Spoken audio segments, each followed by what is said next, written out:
जय माता दी दोस्तों, कैसे हैं आप सब। दोस्तों बात कर रहे हैं 17 और 18 नवंबर की कि ये 2 दिन मकर राशि वालों के लिए कैसे रहने वाले हैं। इन 2 दिनों में मकर राशि वालों को क्या खुशखबरी सुनने को मिल सकती है, किन बातों में इन्हें सावधानी रखनी चाहिए। तो इन 2 दिनों का राशिफल जानने से पहले हम इन 2 दिनों का पंचांग जान लेते हैं। 17 नवंबर 2024 दिन रविवार रहेगा। मार्गशीर्ष माह कृष्ण पक्ष की द्वितीय तिथि जो 9:08 तक रहेगी, उसके बाद तृतीय तिथि प्रारंभ हो जाएगी। शिव योग रहेगा जो 8:20 तक रहेगा, उसके बाद सिद्ध योग प्रारंभ हो जाएगा। रोहिणी नक्षत्र रहेगा जो 5:22 तक रहेगा, उसके बाद मृगशिरा नक्षत्र प्रारंभ हो जाएगा। चंद्रमा वृषभ राशि में। अभिजीत मुहूर्त का समय रहेगा 11:44 से 12:27 तक। राहुकाल का समय रहेगा शाम 4:06 से 5:26 तक। अब बात करते हैं 18 नवंबर की। 18 नवंबर 2024 दिन सोमवार रहेगा। मार्गशीर्ष माह कृष्ण पक्ष की तृतीय तिथि जो 6:57 तक रहेगी, उसके बाद चतुर्थी तिथि प्रारंभ हो जाएगी। सिद्ध योग रहेगा जो 5:20 तक रहेगा, साध्य योग प्रारंभ हो जाएगा। मृगशिरा नक्षत्र रहेगा जो 3:49 तक रहेगा, उसके बाद आद्रा नक्षत्र प्रारंभ हो जाएगा। चंद्रमा मिथुन राशि में। अभिजीत मुहूर्त का समय रहेगा 11:44 से 12:27 तक। राहुकाल का समय रहेगा सुबह 8:06 से 9:26 तक। मार्गशीर्ष माह प्रारंभ हो चुका है और हमारे हिंदू धर्म में हर माह का विशेष महत्व होता है, क्योंकि जो हमारे 12 माह हैं वो किसी न किसी देवी और देवता को समर्पित होते हैं। और कार्तिक मास समाप्त हो चुका है और उसके बाद मार्गशीर्ष माह आता है। और मार्गशीर्ष माह में जगत के पालनहार भगवान श्री कृष्ण की पूजा अर्चना करने का विधान है। और ये कहा जाता है कि भगवान श्री कृष्ण की पूजा करने से सुख समृद्धि में वृद्धि होती है और हमारी सभी संकट दूर हो जाती हैं। ये माह भगवान श्री कृष्ण के साथ साथ माँ लक्ष्मी की पूजा अर्चना करने के लिए भी शुभ माना जाता है। और इस माह में स्नान, पूजा, जप, तप, दान का विशेष विधान है। मार्गशीर्ष माह को अगहन माह के नाम से भी जाना जाता है और ये माह भगवान श्री कृष्ण को बेहद प्रिय होता है। इस माह के अंतिम दिन यानी पूर्णिमा तिथि पर चंद्रमा मृगशिरा नक्षत्र में रहते हैं और इसी वजह से इस माह को मार्गशीर्ष के नाम से भी जाना जाता है। मार्गशीर्ष माह में शंख की पूजा अर्चना करने का भी विधान होता है और ऐसा कहा जाता है कि इस तरह से शंख की पूजा अर्चना करने से भगवान श्री कृष्ण प्रसन्न होते हैं। और शंख के अंदर जो पानी होता है उसका छिड़काव करने से घर परिवार में जो भी नकारात्मक शक्तियाँ होती हैं वो दूर हो जाती है और घर में सुख शांति का वास होता है।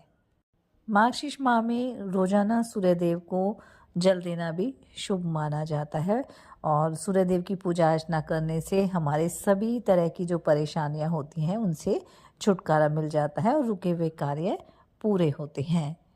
मार्गशीर्ष माह में विष्णु सहस्रनाम, भगवद गीता और गजेंद्र मोक्ष का पाठ करना भी शुभ फलदायी माना जाता है और इससे हमारे पितृ भी प्रसन्न होते हैं।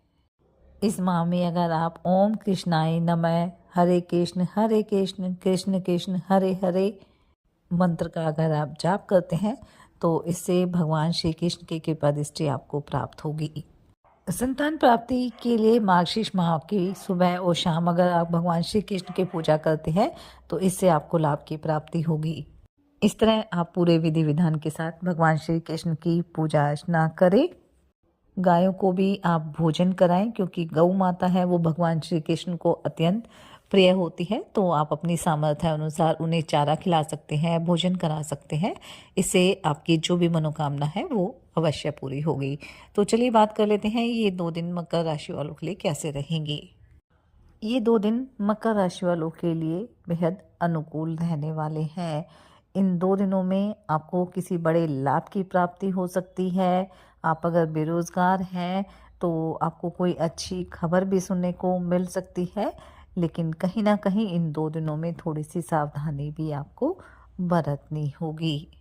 इसलिए अगर आप किसी भी नए कार्य की शुरुआत करना चाहते हैं, कोई भी निवेश करना चाहते हैं, तो उसमें जल्दबाजी ना दिखाएं, बल्कि अपने बड़ों की सलाह ज़रूर लें। इन 2 दिनों में आप किसी नए प्रोजेक्ट पर भी काम कर सकते हैं। आपकी कोई समस्या भी लंबे समय से अटकी हुई थी, तो वह भी दूर हो सकती है। बस आपको ये ध्यान रखना है कि बेवजह किसी बात को लेकर परेशान नहीं होना है, ना ही किसी तरह की बहसबाजी में आपको पड़ना है, और अपने कार्यों को तय समय पर पूरा करने का प्रयास करना है। माता-पिता के आशीर्वाद से आपका कोई रुका हुआ काम भी पूरा हो जाएगा, जिससे आपका मन और आपका जो मनोबल है काफ़ी ऊंचा रहेगा, और आप अपने हर कार्य को करने के लिए तत्पर नजर आएंगे। कुछ विरोधी पक्ष के लोग आपके कार्यों में रुकावट डालने की कोशिश करेंगे, तो ऐसे लोगों से आपको थोड़ा सावधान रहना है और अपने मन में नकारात्मक विचारों को नहीं रखना है, नहीं तो आपको किसी तरह की समस्या भी हो सकती है। इन 2 दिनों में कुछ प्रभावशाली व्यक्तियों से भी आपकी मुलाकात होगी, जो भविष्य में आपके लिए काफ़ी फ़ायदेमंद साबित होने वाले हैं। दाम्पत्य जीवन आपका सुखद रहेगा। प्रेम संबंधों के लिए समय मिला-जुला रहेगा।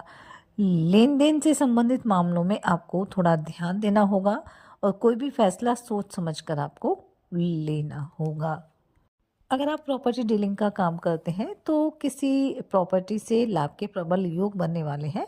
बस जो भी ज़रूरी कागजी कार्रवाई होती है, वो आपको ध्यानपूर्वक करनी है। नौकरी पेशे लोगों के लिए भी समय अच्छा ही रहेगा। बस आप अपने कार्यों को पूरी मेहनत और ईमानदारी से करते रहें, आपको लाभ की प्राप्ति होगी। सेहत की अगर बात करें, तो कुछ छोटी-मोटी समस्याएँ हो सकती हैं, कुछ उतार-चढ़ाव का सामना आपको करना पड़ सकता है, लेकिन कोई बड़ी समस्या आपके साथ नहीं होगी। संतान की संगति का भी विशेष रूप से आपको ध्यान रखना होगा, क्योंकि जो संतान का मन है, वो इधर-उधर भटक सकता है, इसलिए इस बात का आपको ध्यान रखना होगा।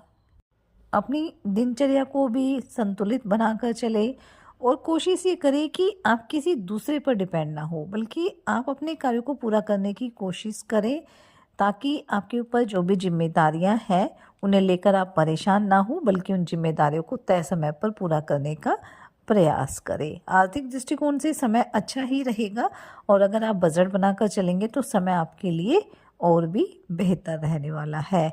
आप अपने घर परिवार की सुख सुविधाओं के लिए कोई नया वाहन खरीद सकते हैं, या कोई प्रॉपर्टी खरीदने की योजना आप बना सकते हैं। तो कुल मिलाकर देखें, तो ये जो 2 दिन हैं, वो मकर राशि वालों के लिए अच्छे रहेंगे। लाभ के योग बनेंगे, बस थोड़ी सी सावधानी बरतनी होगी। साथ ही सच्चे मन से आप ईश्वर आराधना करें, हनुमान जी और शनिदेव की आराधना करें, हनुमान चालीसा का पाठ जरूर करें। और मार्गशीर्ष माह प्रारंभ हो चुका है, तो भगवान श्री कृष्ण की पूजा अर्चना करें। इससे आपके घर परिवार में सदैव खुशियाँ बनी रहेगी, और आपकी हर मनोकामना पूरी होगी। ये 2 दिन आपके लिए मंगलकारी रहे, शुभता भरे रहे। इसी मंगल कामना के साथ जय माता दी।